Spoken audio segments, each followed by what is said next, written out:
জল্পনায় সত্যি হয়ে গেল। হাইকোর্টে বড় ধাক্কা খেল রাজ্য সরকার।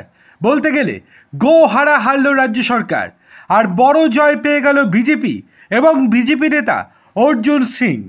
এবার স্বস্তি পেলেন বিজেপি নেতা অর্জুন সিং। তার বিরুদ্ধে কোনো কড়া পদক্ষেপ করা যাবে না বলে পরিষ্কার জানিয়ে দিল কলকাতা হাইকোর্ট। বুধবার বিচারপতি জয় সেনগুপ্ত মৌখিকভাবে এই নির্দেশ দিয়েছেন। মামলার পরবর্তী শুনানি বৃহস্পতিবারের দিন লিখিত অর্ডার দেয়া হবে হাইকোর্টের তরফ থেকে, কিন্তু মৌখিকভাবে জানিয়ে দেওয়া হয়েছে তার বিরুদ্ধে কোনো কড়া পদক্ষেপ করতে পারবে না পুলিশ প্রশাসন। গত 26শে মার্চ রাতে অর্জুনের বাড়ির সামনে গুলি বোমাবাজির ঘটনা ঘটে। জগদ্দলে মেঘনা মোড়ে মজদুর ভবনের সামনে এই ঘটনায় সাদ্দাম হোসেন নামে একজন জখম হন।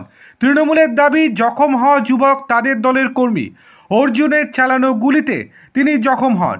এই ঘটনার তদন্তে নেমে পরের দিন সকালে অর্জুনকে তলব করে জগদ্দল থানার পুলিশ। যদিও বিজেপি নেতা থানায় হাজিরা দেননি, তৃণমূলের তোলা যাবতীয় অভিযোগ অস্বীকার করেন তিনি।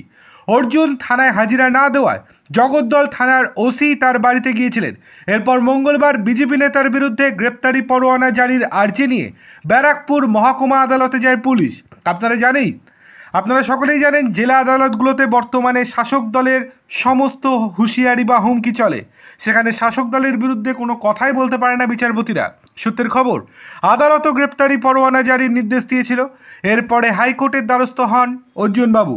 সেই মামলাতেই বিজেপি নেতার বিরুদ্ধে কোনো কড়া পদক্ষেপ করতে পারবে না বলে মৌখিক নির্দেশ দিয়ে দিয়েছে উচ্চ আদালত। রাজ্য সরকারের তরফ থেকে আইনজীবী বারংবার দাবি করেছিলেন যে গ্রেপ্তারি পরোয়ানা যে নির্দেশ দেওয়া হয়েছে জেলা আদালতের তরফ থেকে, সেই নির্দেশই যেন বহাল থাকে। কিন্তু রাজ্যের আইনজীবীকে পাত্তাই দেননি বিচারপতি।